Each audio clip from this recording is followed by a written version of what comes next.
Bienvenidos a Otro Level, el podcast de finanzas personales que nos va a sacar de la chireza. Esta semana, como todas las semanas, a mi lado se encuentra la ingeniera. Angie Veloz, ¿cómo estamos, ingeniera? Salude a la gente. Hola a todos, bienvenidos al podcast de finanzas. Y aquí estamos con Mao. Y Mao ahora les va a presentar a nuestro invitado que nos está acompañando hoy. Por fin, ahora somos más de 2 personas hablándoles a ustedes. Bueno, siempre hemos sido 3, pero la voz de la chireza está siempre a un ladito y no sale en cámara. Así que hoy nos acompaña el ingeniero César Paul Pérez, que él tiene una amplia experiencia en el tema de marketing, en el tema de finanzas, y nos puede dar una guía más acertada para el tema que tenemos el día de hoy. Así es, y bueno, en primer lugar, bienvenido ingeniero a nuestro podcast, y esperamos que pues podamos despejar todas las dudas a las personas que van a ver estas grabaciones. Y hoy vamos a ver lo que es el tema de créditos. Claro, ingeniero, déjeme contarle que en la historia de Otro Level, que el podcast tuvo una pausa bastante grande por unos años, nunca tuvimos un invitado. Usted nos va a bautizar, así que sabrá disculpar cualquier errorcito que cometamos. Perfecto. Muchas gracias Angie, muchas gracias Mauricio y a la voz en off también que está aquí acompañándonos. Sí, un gusto estar acá, gracias a teniendo la invitación de Angie que hace algún tiempo atrás ya me dijo y siempre me gustan estos espacios porque creo que son necesarios, son convenientes para podernos educar. Recordemos que todos los días aprendemos algo, ¿no? Entonces, estos espacios van a servir justamente para los que nos están mirando, nos están escuchando, puedan tomar decisiones acertadas.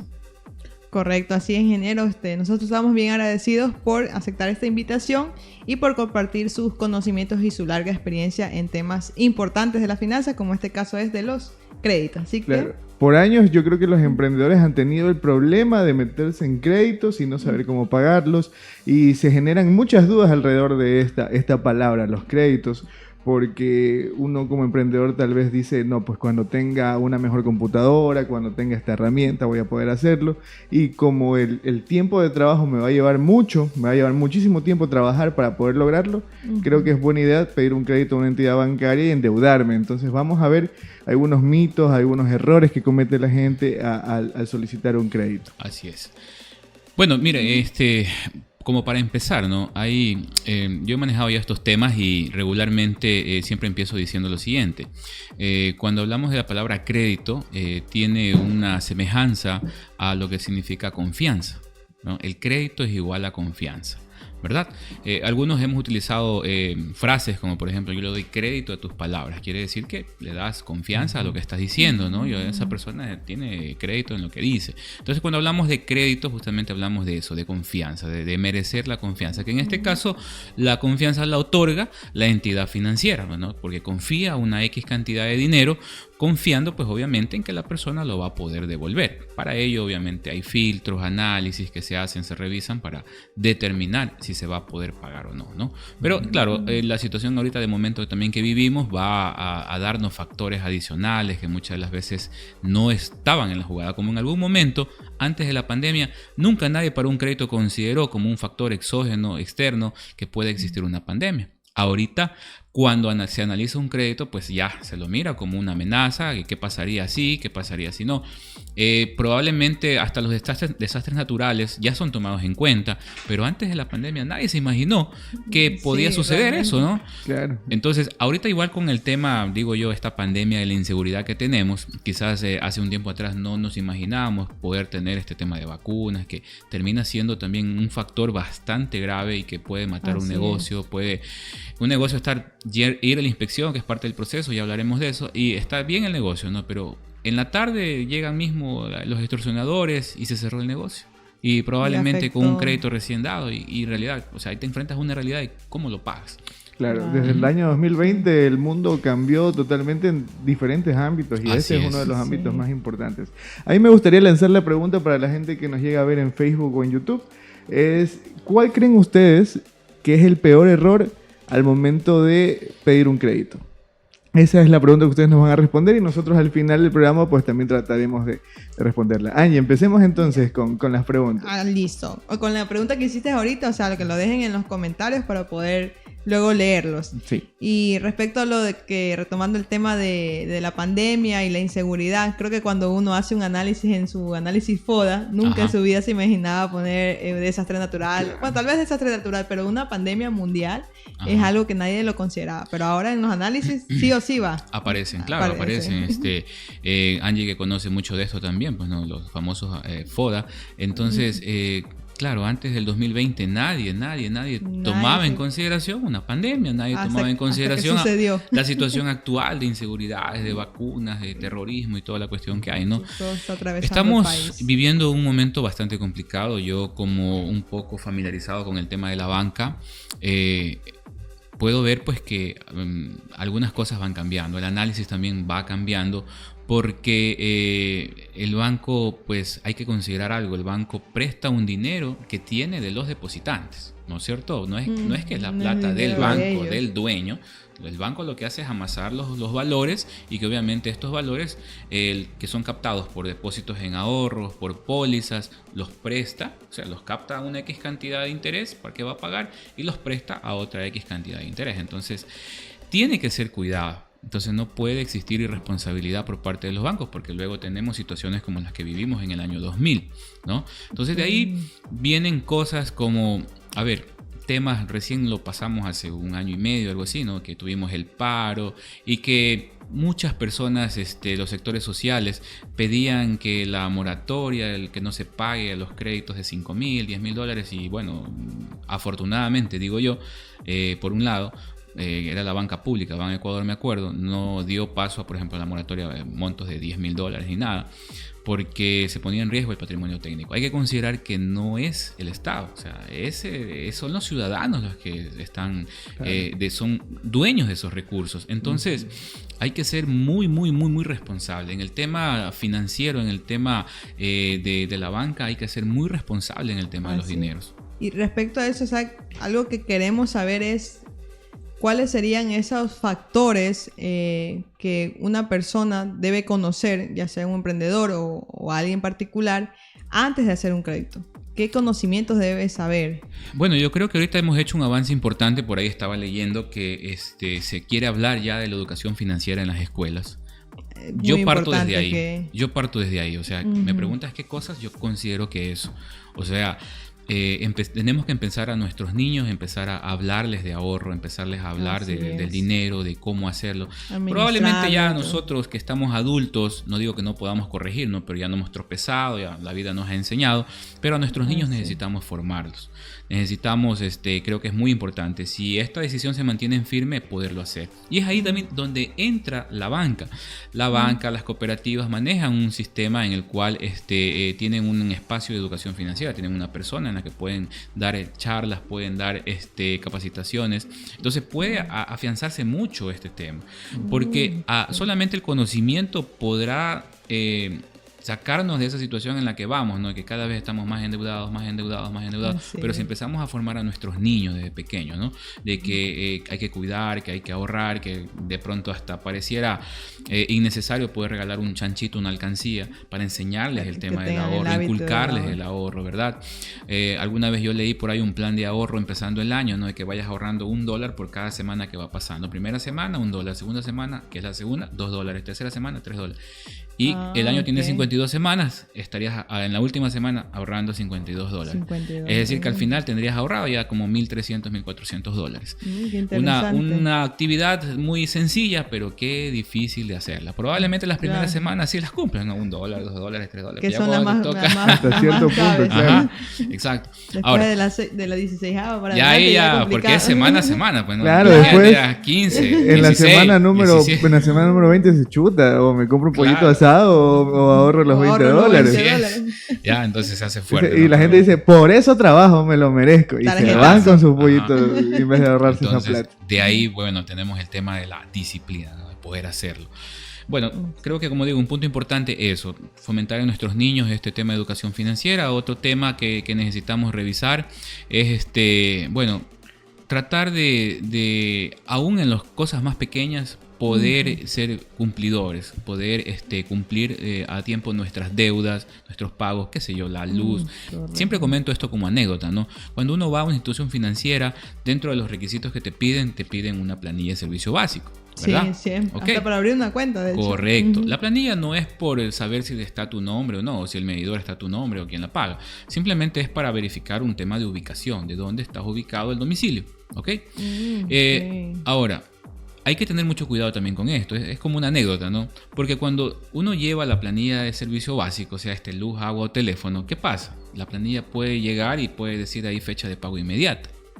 Entonces, si te dan una planilla, tú como analista de crédito, te dan una planilla que dice fecha de pago inmediata, ¿qué te dice? O sea, no alcanza ni a pagar la luz, el servicio agua, básico. Un servicio básico, el internet, y me viene a pedir $1,000, $2,000, $3,000. No digo que por eso se lo vaya a negar, pero probablemente ya es una alerta, un indicador, ¿no? Entonces, es un punto a considerar. Justamente eso aparece al segundo mes de no haber pagado, ya sale fecha de pago inmediato.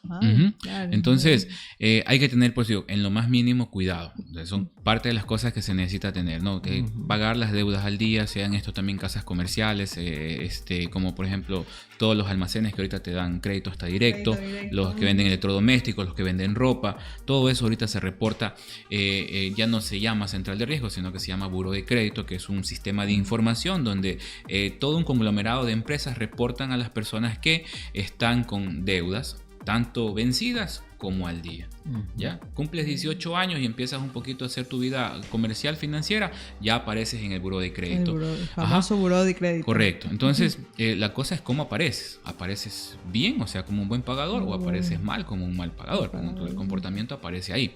Entonces, son factores a considerar. Esos pequeños costos, esos pequeños pagos que hay que hacer. O sea, eso es algo que tendría que analizar alguien antes de querer hacer un crédito. No decir, ok, ¿cómo está mi buró de crediticio? Si realmente considero que soy un buen pagador o soy un mal pagador. Claro, yo por ejemplo ahí tengo una anécdota personal, y es que yo pagué por un servicio y el servicio nunca me lo dieron. Entonces lo cancelé. Sin embargo, me cobraron un mes más. Yo no tenía conocimiento de que me cobraron un mes más, porque yo lo tenía asociado a mi cuenta de banco. Entonces en mi cuenta de banco yo la dejé en ceros porque no quería pagar, ya no tenía nada más que pagar con esa cuenta. Y 3 o 4 años después fui a un almacén a pedir un crédito y me dijeron, no, usted aparece en el buró. ¿Por qué? Y me dicen, no, es que tiene aquí $50 de deuda de este servicio. Entonces ahí me tocó llamar a la empresa, decirles, oigan, yo no ocupé el servicio, pero me han cobrado, y como no tuve saldo en la cuenta, no me lo cobraron. No lo debitaron. Entonces no me lo debitaron jamás, entonces quisiera solucionar el tema. Ahí me dijeron, ya no pasa nada, pague y inmediatamente le pueden dar crédito. Sí, igual te lo cobré. Se pagó. Y me dijeron, no, igual usted va a aparecer en el buró al menos unos 3 o 4 meses, porque la historia indica que usted debió $50 casi durante 18 meses, 36 meses casi. Entonces me dijeron, 3 años. De aquí en unos 6 meses ya no le va a reflejar esta deuda y usted va a poder solicitar su crédito. También es importante que la gente conozca este tipo de cosas. Como algo pequeño. Cómo salirse de ese buró de crédito. Creo que es un puntaje que claro, le dan, ¿verdad? Sí, el buró se lo mide en puntaje. Esto significa pues que una persona tiene la posibilidad de llegar hasta un máximo de 999, ¿ya? Que ese es el tope. Y de ahí pues obviamente lo mínimo que es 1, ¿no? Entonces a medida de que yo voy realizando mis pagos puntuales, pues yo voy manteniendo mi nivel, ¿no? Cabe resaltar que cuando empiezo mi vida financiera, empiezo desde abajo, y a medida cada pago que yo voy realizando me va sumando y voy subiendo mi puntaje. Entonces mi puntaje me va a llevar a un momento que si todo pago al día 990, 999, pero asimismo si me retraso en alguna tarjeta, en alguna casa, etcétera, me va a bajar. Entonces esto hay que siempre considerarlo, o sea, siempre la fecha de corte es el fin de mes. Siempre el 30 o 31 que termina el mes, esa es la fecha en la cual la persona o queda al día o queda vencida. Si yo voy al siguiente día, 1 del siguiente mes, a las 5 de la mañana que me abran el almacén, o a las 6 de la mañana, y digo, aquí está ya, porque ayer no tuve, ya eso ya no importa porque ya Ya el sé. cierre Bueno, fue hay que el esperar. 31 y ya quedó vencido. Ay, wow. Habría que esperar de aquí al siguiente fin de mes para quedar en Para ceros. no quedar mal prácticamente. Hay una aplicación de un banco que permite ver el número de tu buró crediticio. ¿Sí? Ujú. Sale una opción, dice buró crediticio y le sale el puntaje. Y es como un le pinta el color verde si está como mayor a Ajá. 900 y así color naranja o rojo si está súper bajo. Interesante eso ahí. Sí, Podríamos ayuda igual, bastante. si ustedes nos escriben por interno, les pasamos el dato. Ajá. Ahora, ¿Cuál es ese banco que tiene este, esa aplicación? Por ejemplo, hay muchos bancos que saben llamar a las casas o a los teléfonos celulares y dicen, oigan, usted usted es sujeto de crédito, queremos ofrecerle una tarjeta de crédito de nuestro banco. Con esa premisa, ¿qué es lo que una persona debe evitar a la hora de adquirir un crédito? O por ejemplo, con ese ejemplo, si yo voy y acepto esa tarjeta de crédito, Que me le llamaron, ofrece por- entonces tengo buena suerte, voy y pido mi tarjeta de crédito. ¿Es bueno, es malo o qué cosas debo evitar yo? Bueno, ahí es importante considerar, ¿no? Que yo en los momentos que he compartido esto, dice, hay deuda buena y hay deuda mala. La deuda buena, pues claro, la que tú adquieres cuando estás necesitando alguna cosa, ¿no?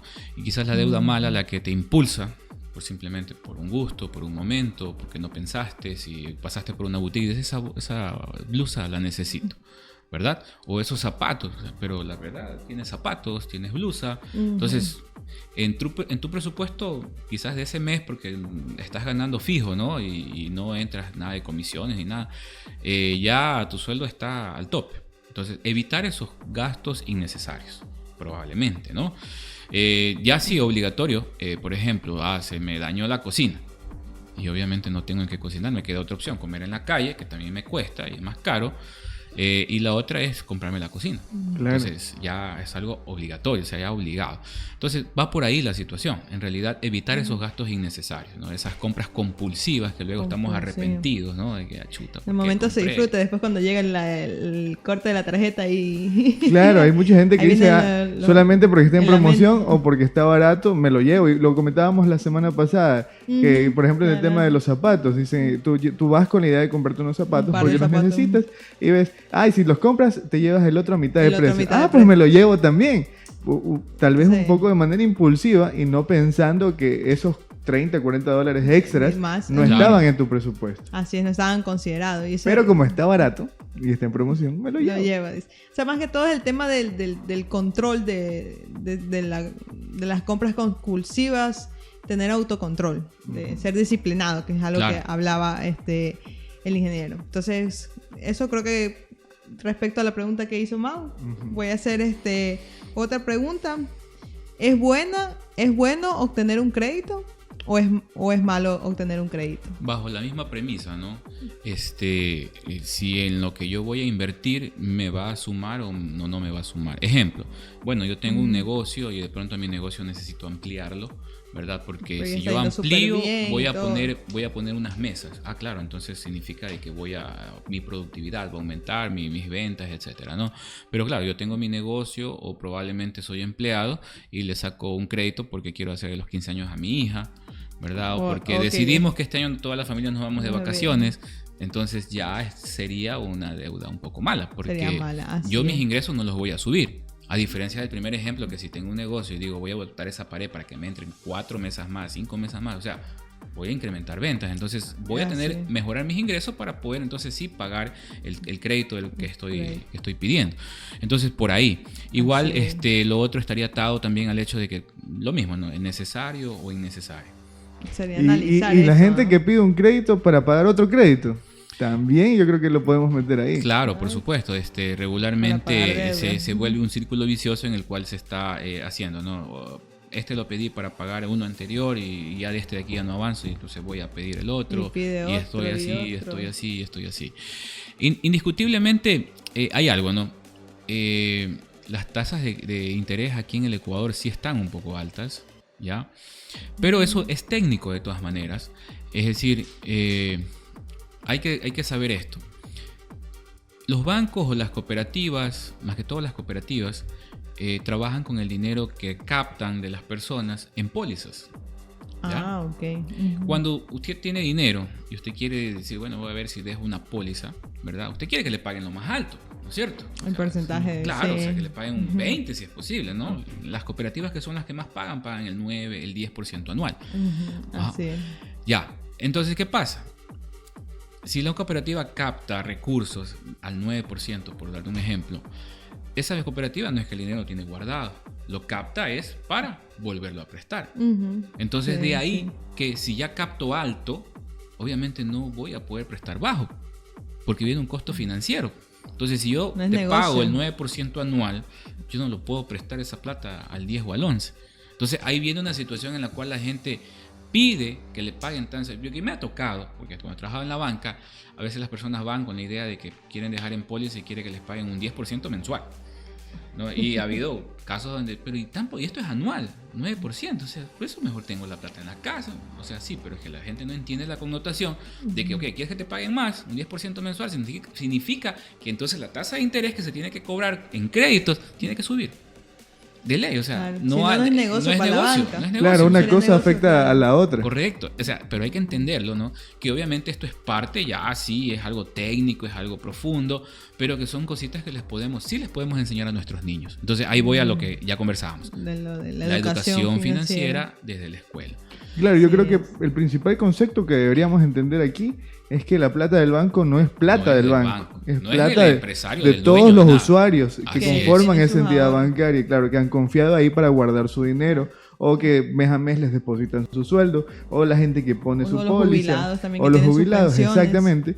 Entonces, siempre una cosa va a afectar a la otra. Hasta los 50 centavitos que te cobran por hacer para una la transacción de otro transferencia. banco o por la transferencia va a repercutir en algo para otra persona. Así es. Y definitivamente el tema de las pólizas, que uno quisiera que le paguen más.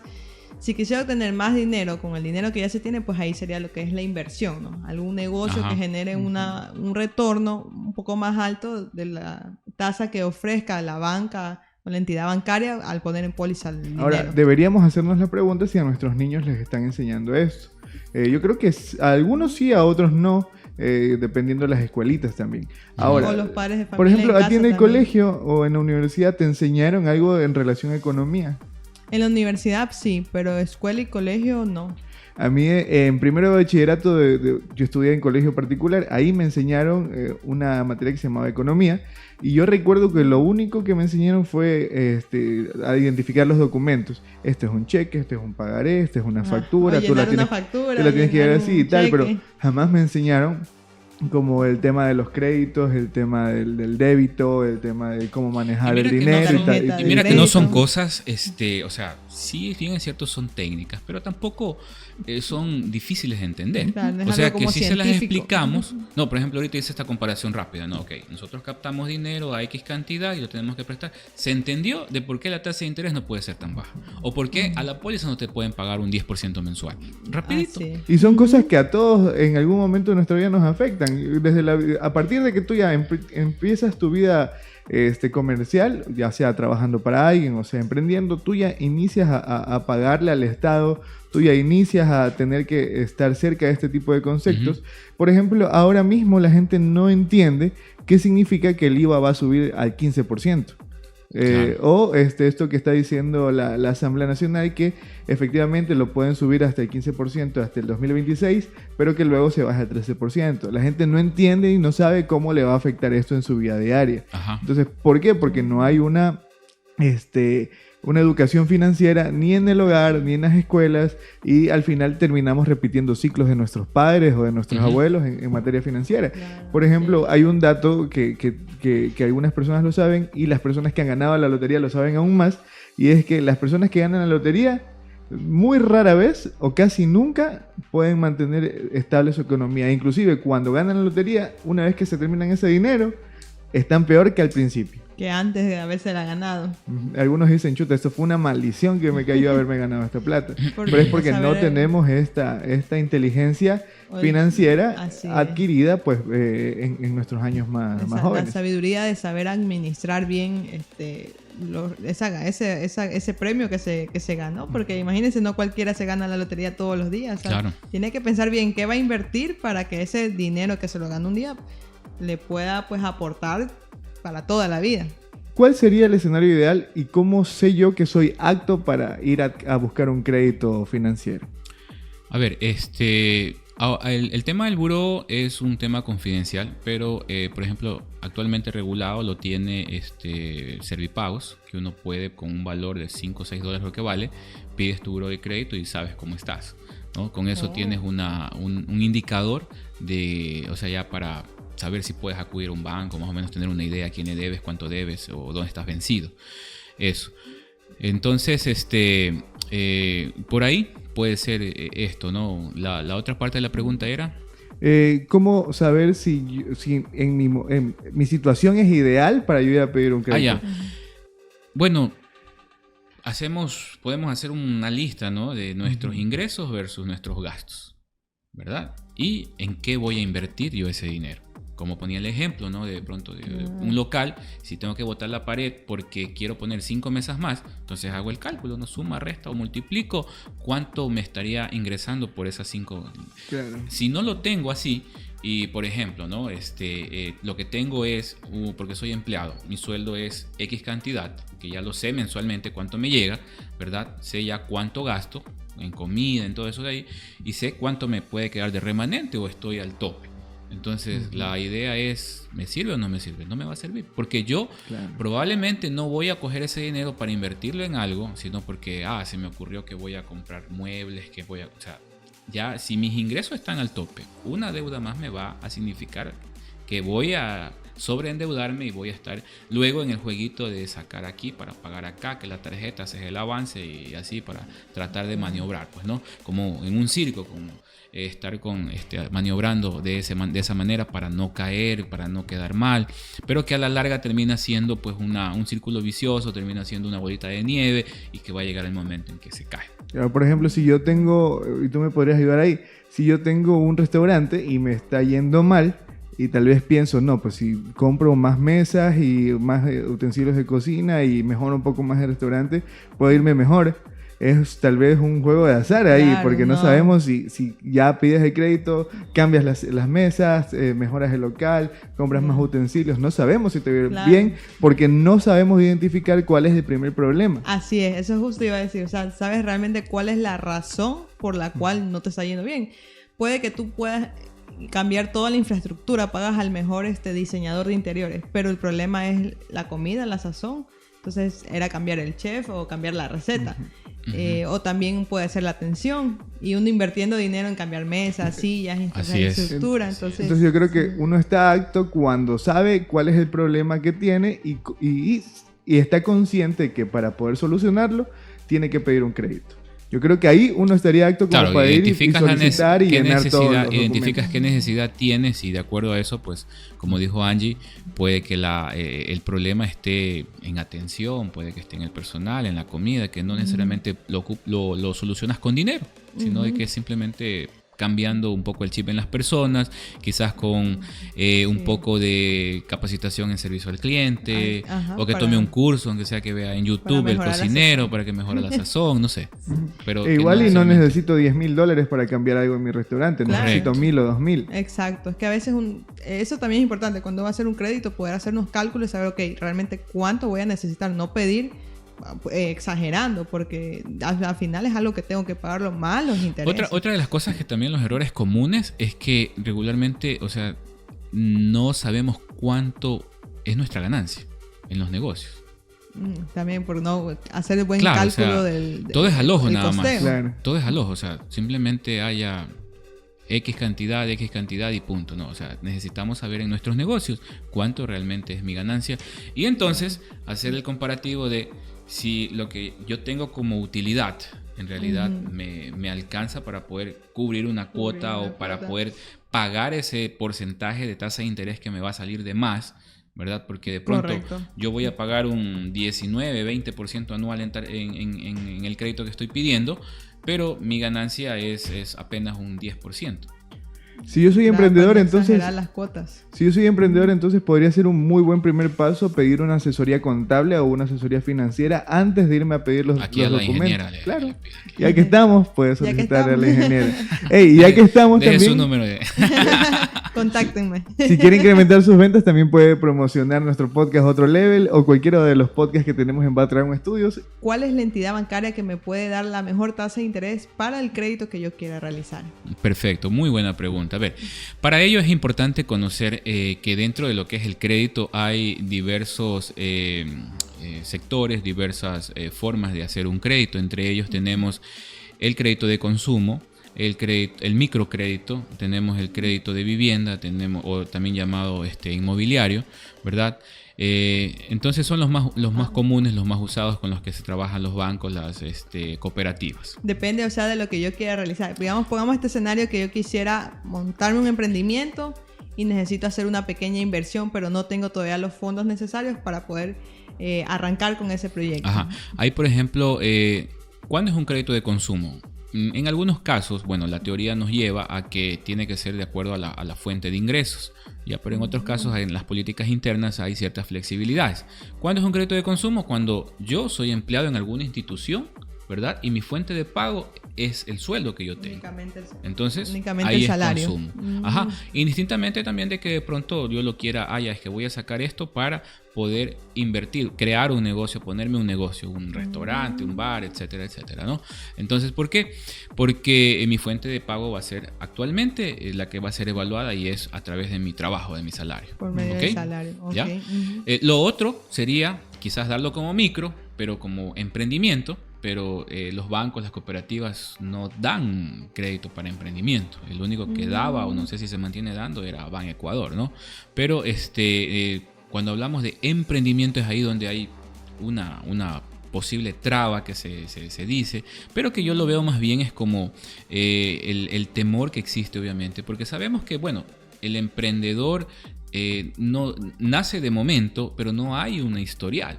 Entonces, como venimos de la premisa de que el dinero no es del dueño del banco, sino de todos los depositantes, hay que cuidar. O sea, no es de que a cualquier persona se le iluminó hoy día el día y dice yo hoy día quiero emprenderme en esto y me voy y me presento y me dan plata y así fuera, increíble. Pero hay que cuidar los recursos y por eso es que, bueno, en el tema de emprendimiento muy poco se da. O en al menos el que lo daba era en ese momento Ban Ecuador.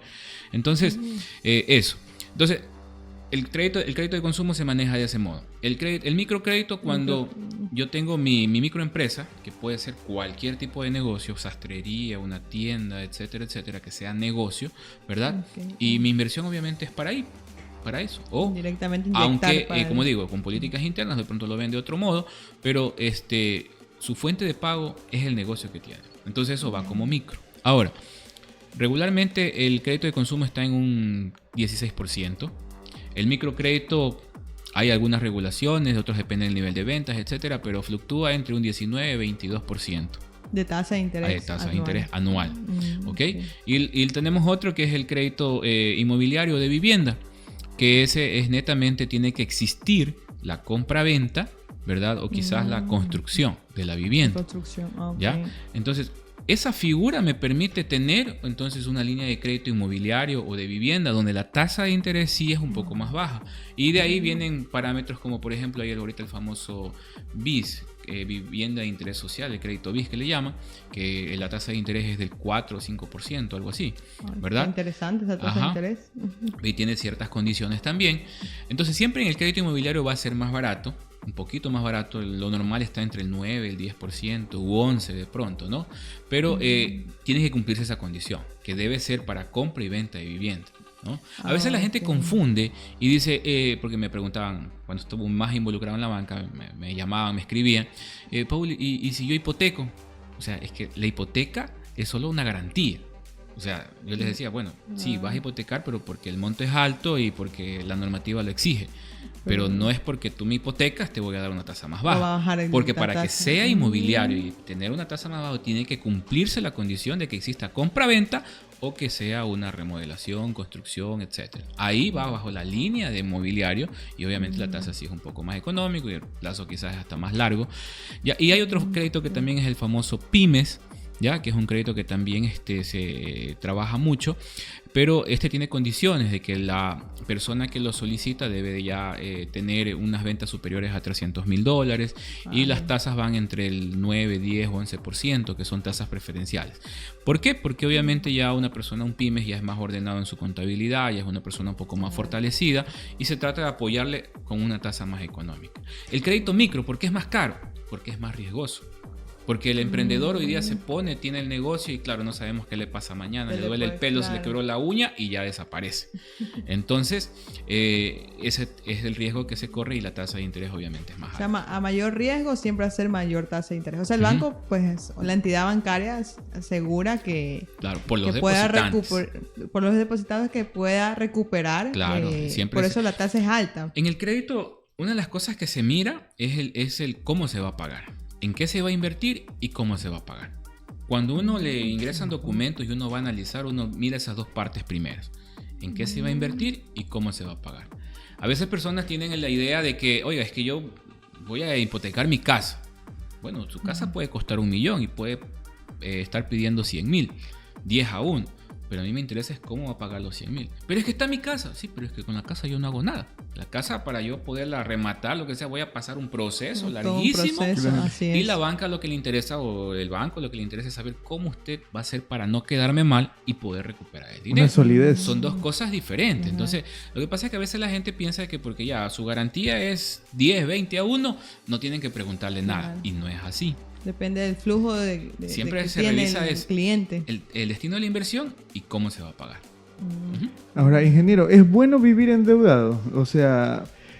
no para nada, porque no puedes dormir ni bien. ¿Por cuánto tiempo, si yo voy y pido un crédito, por cuánto tiempo sería prudente yo pedir este crédito? ¿1 año, 2 años? Quizás, bueno, en lo personal consideraría que lo prudente deberían ser 2 años. Porque a mayor número de años que yo tengo, pues son más la carga financiera, el interés que tengo que pagar, ¿no? Pero quizás prudente son 2 años y ojalá y fuera con tabla de amortización alemana, que es con la que menos se paga, porque con la francesa sí se termina pagando un poco más. Pero por lo general la banca trabaja con tabla de amortización francesa. ¿Por qué? Porque en la alemana, solo de lo que yo recuerdo, Ban Ecuador trabaja con la alemana. Los otros bancos sí las tienen, porque la ley lo exige, pero... siempre trabajan es con francesa porque es el tema de las cuotas fijas.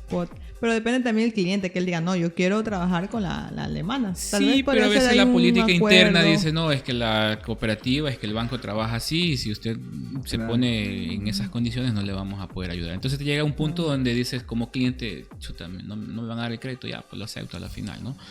Pero sí, se trabaja más con alemán. Sobre todo para el tema de créditos de vivienda, son plazos muy largos, son 10, 15, hasta 20 hasta años. 20, 25 años, Dios mío, en los que una persona está prácticamente atada a pagar un crédito. Lógicamente ya tiene su bien, tiene su casa, pero vivir endeudado igual, psicológicamente hablando, no es lo más prudente. Porque imagínense que uno pide un crédito, ahorita que uno tiene 25 años, a 25 años, o sea, termino de pagarlo cuando tenga 50 años. Y ahí recién puedo decir, ya terminé de pagar mi casa. Y después te das cuenta, chuta, me hace falta otro piso. 25 años más, ya hacerle ya no alcanza la vida. ¿Cómo es? Hacerle una renovación. Claro. 10 años. ¿Para qué estamos viviendo? ¿Estamos viviendo para pagar nuestras deudas o estamos viviendo pues para disfrutar de nuestra familia, de nuestra pareja, de nuestros hijos? ¿Para qué vamos a vivir?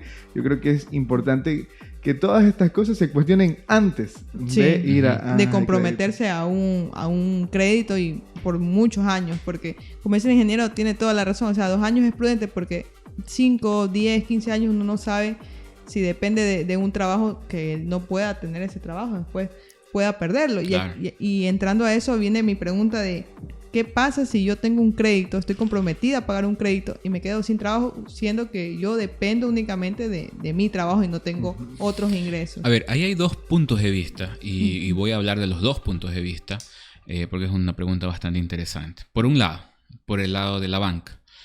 Bueno, la banca es regulada por la Superintendencia de Bancos y Seguros y todo esto. Entonces, ¿qué pasa?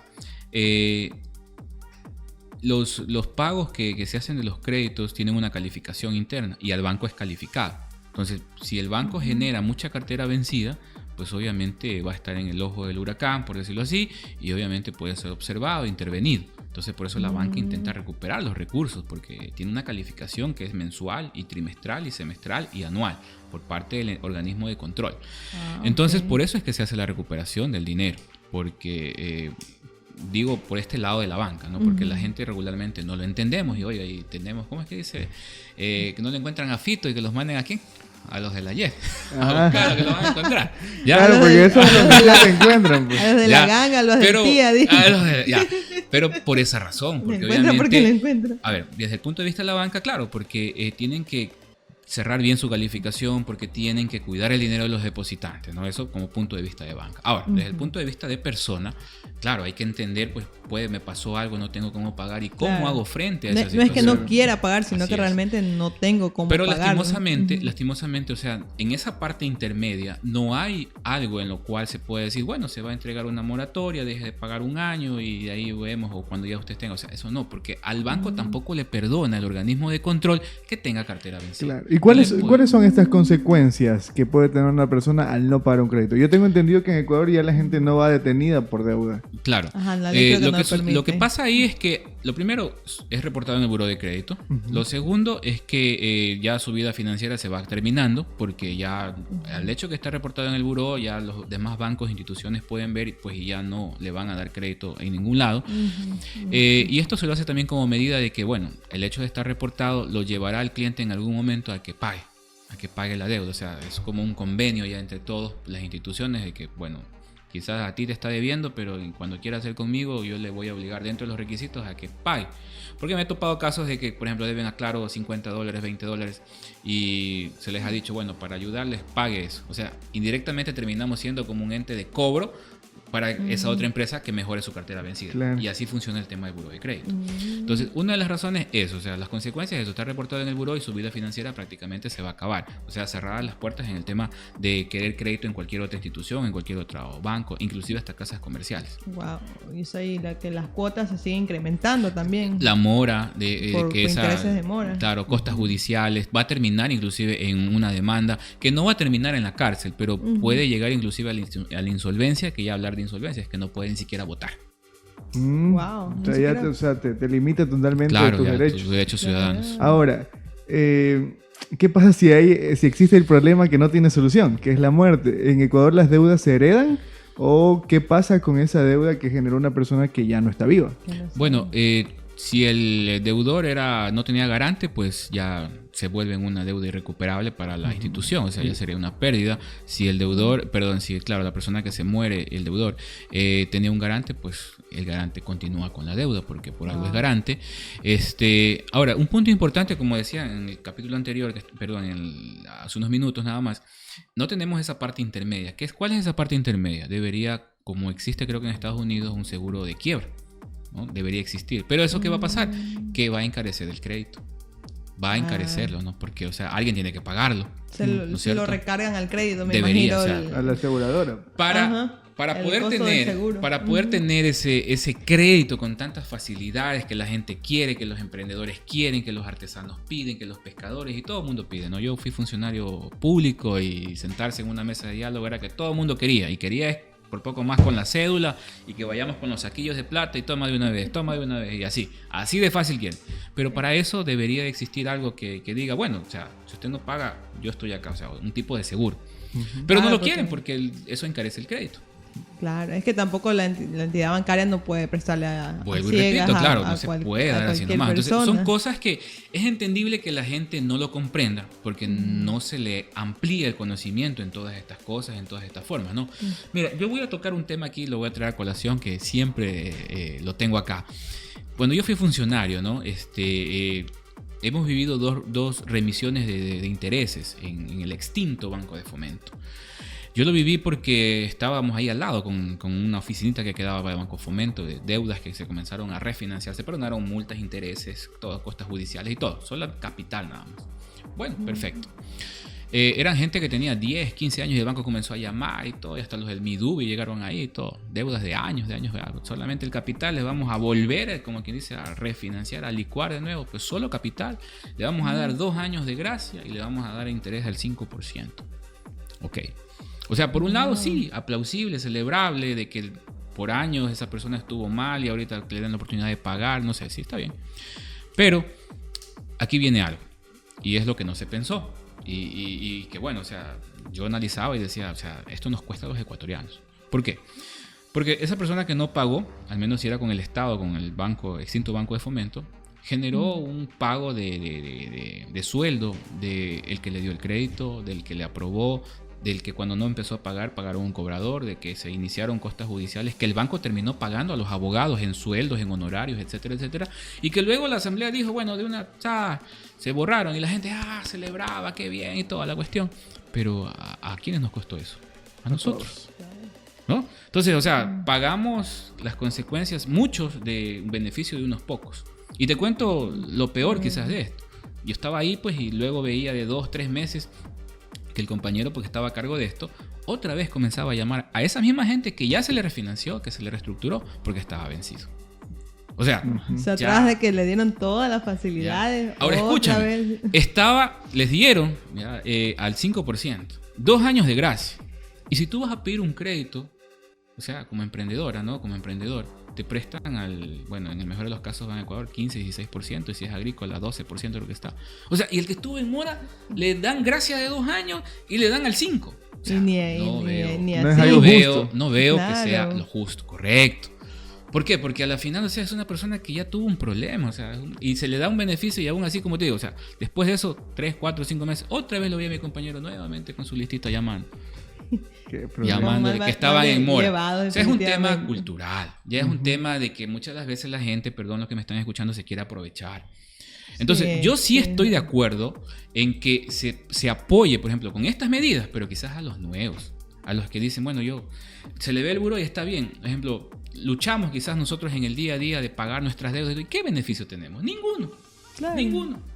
Claro, vamos a pedir y nos prestan normal. Pero claro, el que está moroso o el que estuvo mal, le dieron 2 años de gracia, 5%. O sea, ¿y cuál es el mensaje que te queda? Y porque escuchaba, ¿no? ¿Cuál es el mensaje que te queda? No importa si no pagas. No importa, no pagues, porque ya el banco ya luego ya te perdonan y mira, llega mal el mensaje. ¿Cuál es el mensaje correcto? Está bien, o sea, nos dieron la oportunidad, vamos a quedar. Ese debería ser el mensaje. Pero el mensaje llega mal, llega cambiado. Y vemos al final a la entidad bancaria como el malo de la película. Exactamente. Y esto, como digo, nos termina costando a ti, a mí, a nosotros. O sea, pagar estas situaciones de un beneficio de un grupo pequeño. Claro. Ahí me viene a mí la gran pregunta y es, ¿cómo yo puedo mantener bien mis finanzas personales en un país que no tiene bien sus finanzas ciudadanas? O sea, sus finanzas globales. Bueno, es una cuestión individual, ¿no? Creo que viene un sentido de disciplina, de responsabilidad, ¿no? Pequeños ejemplos de decir, bueno, voy por la calle y en realidad, o sea, un buen manejo solo es cuestión de suma y resta. ¿Verdad? ¿Cuánto gano? ¿Cuánto gasto? ¿Me queda para comer en la calle o no? Y sabemos, bueno, al menos los que hemos por ahí comprado comida, que comprar la comida en el mercado te sale mucho más barato que comer en la calle. Entonces, llegas a un momento de reflexión donde dices, bueno, a pesar que quiero darle los mejores gustos a mi familia y toda la cuestión, pero si el dinero no me alcanza, y la famosa tarjeta de crédito está ahí, pero la voy a usar y sabemos que voy es haciendo más deuda, entonces ¿qué va a pasar? Que preferible no lo hago. Mi hijito, mi hijita, a la esposa, al esposo, ¿sabe qué? No hay en este momento para podernos comer, vámonos con la mitad de eso que vamos a gastar y hagamos las compras para la semana, no solamente para un día, para la semana. Claro. Y vamos, entonces nos falta eso, disciplina, conciencia. Si yo, por ejemplo, soy cabeza de hogar y a mí me gustaría comenzar a instruir a mi familia en el tema financiero, con su experiencia de ingeniero, ¿por dónde podría empezar? Yo le regalaría un chanchito a mi hijo para que empiece a hacerlo, ¿no? Yo de las mismas que va, claro, lo que se le da para el diario, para el colegio, etcétera.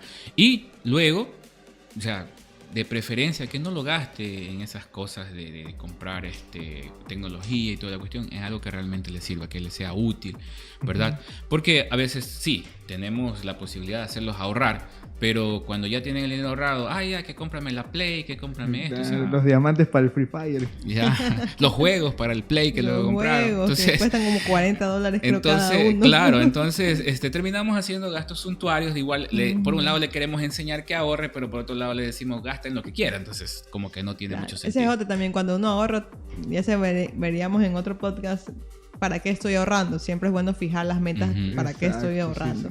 Sí. Claro, yo creo que de aquí sacamos muy buenas conclusiones y más bien yo también ya con una palabrita que dijo el ingeniero, yo tengo ya el tema para un próximo, tal vez con él mismo, un próximo programa que sea ser o no ser garante de alguien. Eso es importantísimo porque chuta, también lo doy en mis capacitaciones. Si llega a pasar algo, uno como garante tendrá que afrontar esas consecuencias de haber tal vez sido un buen amigo, un buen familiar y ayudar a una persona. Pero eso lo veremos en un próximo episodio. Ingeniero, bueno, primero, ¿qué le pareció este programa? No, bastante interesante, bastante fluido y más que todo que hemos podido topar temas que nos amplían la visión, probablemente para ustedes cosas que no habían escuchado y es bueno, ¿no? Porque podemos tener un punto de vista diferente, ¿no? Sí. Y que la gente también que nos está mirando pueda un poquito entender de que el tema del ser banquero no es malo, pero que el ser banquero también significa tener reglas, tener límites y cuidar el dinero que no es de ellos.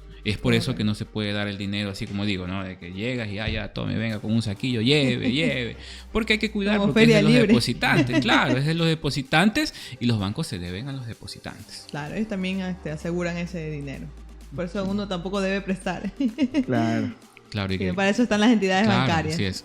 Así es. Y pues bueno, no porque yo trabajé ahí ni nada, pero sí, uno de los bancos que tiene mejores tasas de interés y esto es siempre la banca pública, Banecuador. La extinta CFN también lo tenía, bueno, no sé a la final en qué mismo quedó, que había esa fusión de Banecuador con CFN, pero a la final no se hizo nada.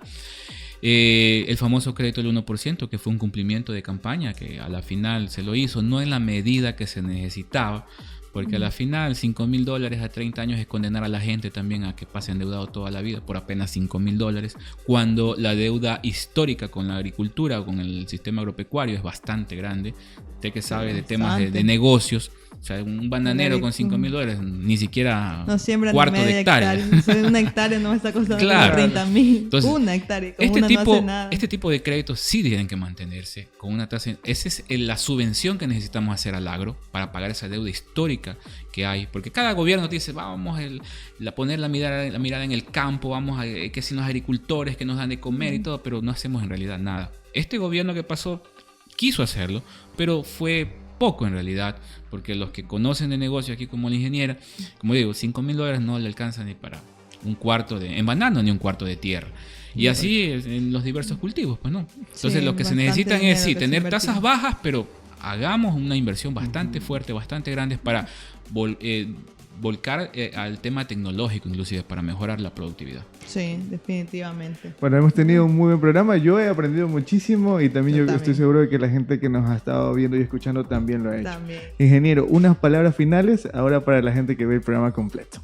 Sí, nada, aprendamos a ser mejores ciudadanos, entendamos un poco el tema de la banca. Con esto esperamos que haya quedado ya un punto de vista diferente, de que en realidad ser banquero no es malo, que tiene que haber mucha responsabilidad, así que si usted tiene sus dineros para invertirlos por ahí, no pida que le paguen más, porque si a usted le van a pagar más en pollo, eso significa que se va a cobrar más en intereses, ¿no? Al momento que lo presten, y nada, pues sigan viendo otro level, porque se están manejando temas importantes, conversen con sus hijos sobre temas de finanzas e incentívenlos a seguir ahorrando. Angie, despídase de la gente. Bueno, primero agradecer al ingeniero por estar aquí y haber compartido sus conocimientos, que hemos aprendido bastante. Creo que con Mau el lunes a primera hora nos vamos a Servipagos a sacar nuestro buró de crédito para saber en qué porcentaje tenemos, qué puntaje. Y espero que todos hayan podido anotar todo lo que hemos aprendido y que pongan en práctica, es lo importante. No solo escuchar, sino poner en práctica la disciplina, el ahorro, la conciencia. Y que si estás pensando en hacer un crédito, pues viendo este podcast, espero que ya hayas tomado la decisión si lo vas a tomar o no, y si es bueno o malo el objetivo por el cual estás haciendo este crédito. Así que gracias por escuchar nuestro podcast. Oye, y la voz de la Chiresa ha estado concentradita en el tema porque no ha dicho nada, no se ha manifestado. ¿No lo dejamos hablar o qué? Bien concentrado, porque hubo un punto hace relativamente poco en el que yo consideré seriamente hacer sacar un crédito, pero mi generación es un poco como mi generación le teme a 3 cosas. El casarse, el tener un embarazo no deseado y el hacer un crédito. Entonces me frené a raya, pero ya estoy informado para un futuro ver qué ocurre. Saber qué hacer. Pero despídase de la gente. Bueno, yo ni siquiera sabía que estaban aquí, pero bueno, me despido. Ha sido un placer. Sí. Y pues de mi parte también muchas gracias, ingeniero, por estar aquí. Lo esperamos en una próxima ocasión para hablar de otros temas. También a ti, Angie, por estar cada semana y a la voz de la Chires. También a ustedes y los vamos a estar leyendo sus comentarios sobre cuál creen ustedes que es el peor error que cometemos al momento de pedir un crédito.